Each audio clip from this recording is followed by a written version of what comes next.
What's up YouTube, it's the one and only legend of winning, aka Low, and not too long ago I was strolling through my timeline on Twitter and I came across this top 10s list in the NBA and it really grabbed my attention. Not necessarily because of the players that are on the list, but some of the players that are off of the list. And then I did a little bit more further investigation on it, and it was Colin Cowherd's top 10 players in the NBA right now.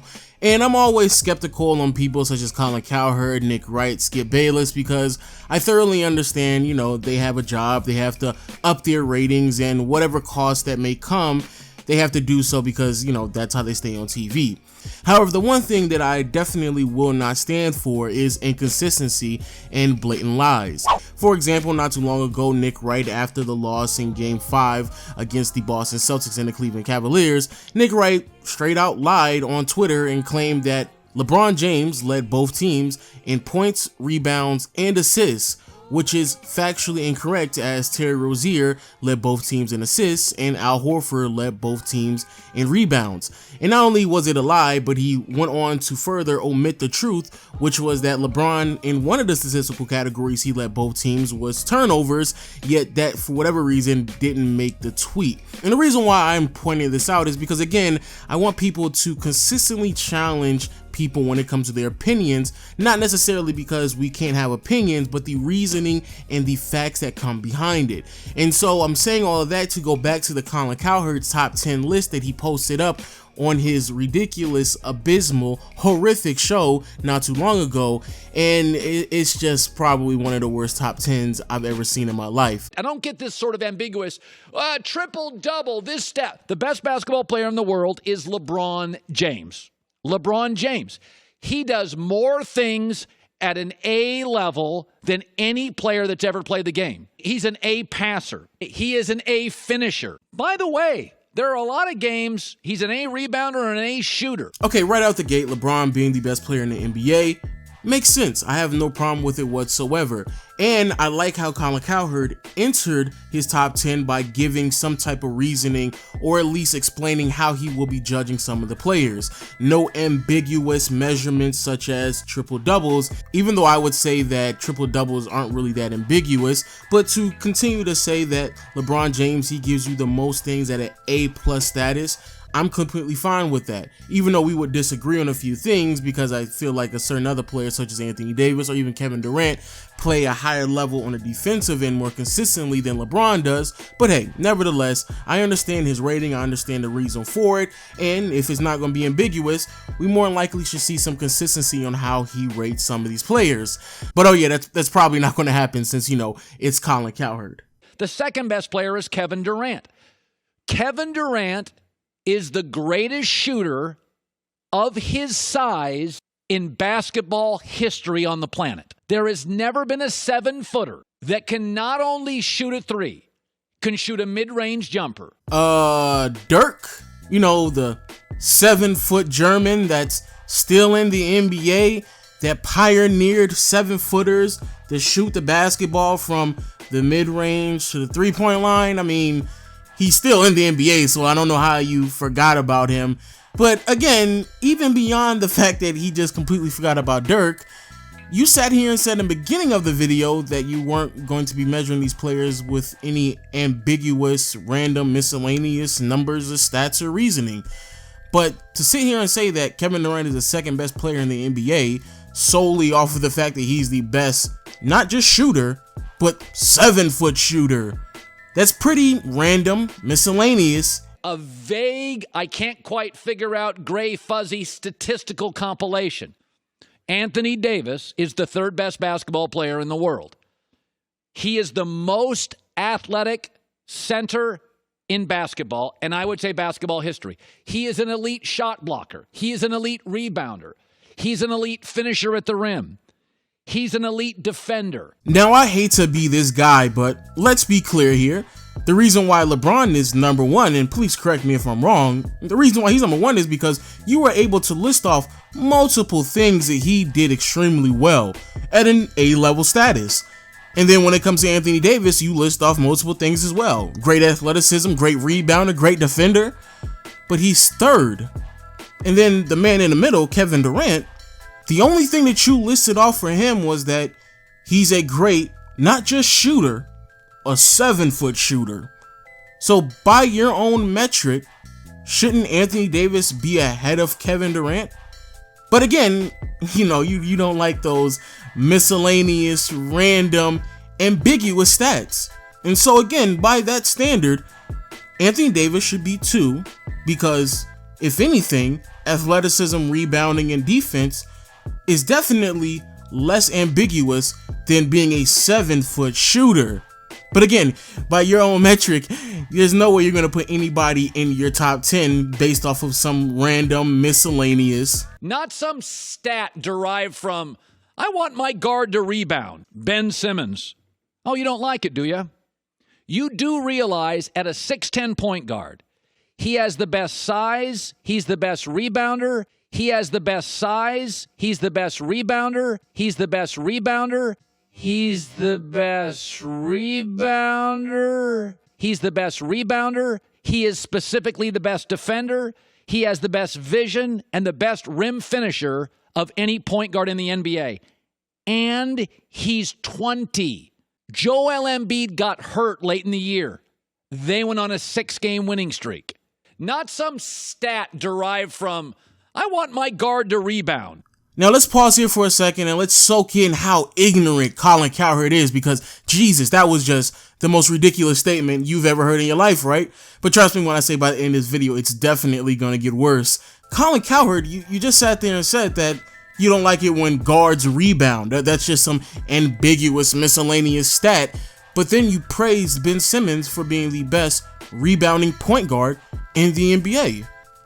So you just contradicted yourself, or you're just trying to figure out some rhyme or reason to why Russell Westbrook can't be on this list. But again, that would take away from Ben Simmons. Furthermore, Ben Simmons does not have the best vision. That's Chris Paul and Rondo. Not only that, Ben Simmons is not the best defensive point guard in the NBA, nor does his age have to do with anything that we're referring to. But the cherry on top of all of this is that I didn't know we were giving out awards for a 6-game winning streak at the end of the season when you have the easiest schedule and half of the league is tanking. So again, just some random miscellaneous, a vague, I can't quite figure out, gray fuzzy statistical compilation. You'll be surprised, Kyrie Irving. He is the greatest two-hand finisher in the league. He is the greatest finisher, left or right hand, in basketball today. Oh, wait, run this back one more time. And the best rim finisher of any point guard in the NBA. He is the greatest finisher, left or right hand, in basketball today.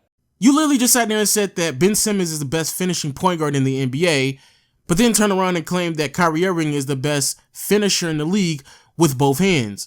So let's play a multiple choice here for a second. Either A, Colin Cowherd, you have no idea what you're talking about.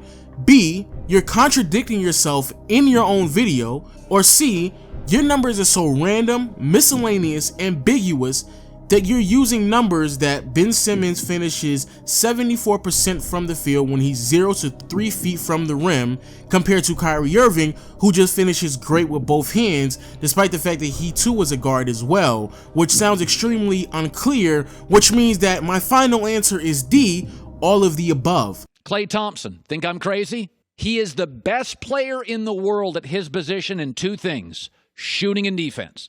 He is also the only player in the NBA, including LeBron, that fits on every single starting five for whatever reasons. That is the dumbest thing I've ever heard in my life. Oh, wait, no, let me stop, because he's about to say something even more crazy and ignorant after he gets done with this. But before we get to that point, let me be extremely clear here.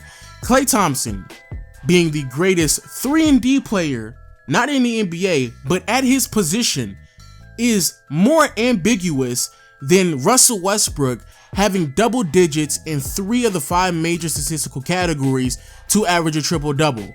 But not only that, to claim that Klay Thompson is the only player in the NBA that you can put on any team is also incorrect. If I were to be generous, you could easily put Kevin Durant on any team and you'll be fine. Paul George on any team, you'll be fine. Kawhi Leonard, Jimmy Butler. There's a plethora of players that you can put on any team and they will be fine. But like I stated before, it gets worse. For a long time, D. Wade, for about a decade to 12 years, was the best two guard. Klay Thompson is D. Wade, but 3.5 inches taller and a better shooter. Klay Thompson is D. Wade, but 3.5 inches taller and a better shooter. Klay Thompson is D. Wade, but 3.5 inches taller and a better shooter. Pause for a second and really think about what he just said. Really think about what he just said. First of all, I love D. Wade, but there was never a moment in Dwyane Wade's career where he was the best shooting guard in the NBA. Either Colin Cowherd has never heard of Kobe Bryant, or Colin Cowherd has no idea what he's talking about.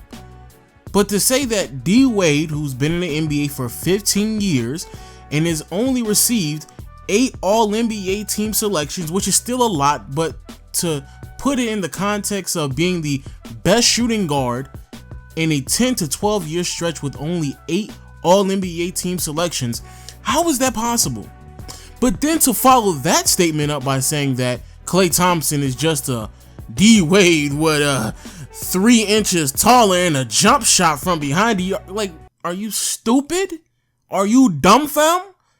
D. Wade was a ball handler, a playmaker, athletic, finisher around the rim, great post-up game for his size, but you have basically reduced D. Wade's skill set to just a 2 guard who can play defense.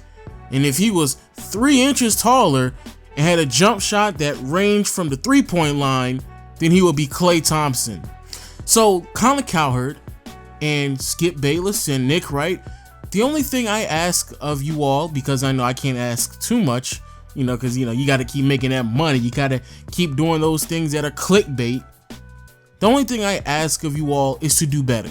If you're trying to scramble for reasons to why Russell Westbrook can't be a top 10 player in the NBA, because that's literally the whole purpose of Colin Cowherd making that list, is to make a point that Russell Westbrook isn't a top 10 player in the league, when literally the entire time after saying that, he doesn't rate his players on ambiguous stats or miscellaneous or ambiguous reasoning such as triple doubles, but yet claim that Klay Thompson and his ability to fit on any team and to be the best 3-and-D player at his position, or to say that Ben Simmons is a rebounding point guard after criticizing Russell Westbrook for being a rebounding point guard.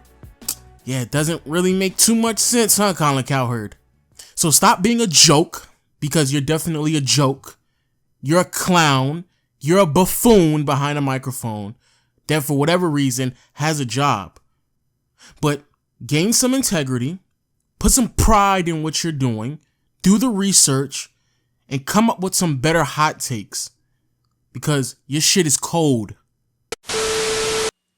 But if anybody waves a stick at you as you're shooting a free throw in Cleveland tomorrow night, Mommy, come and get me.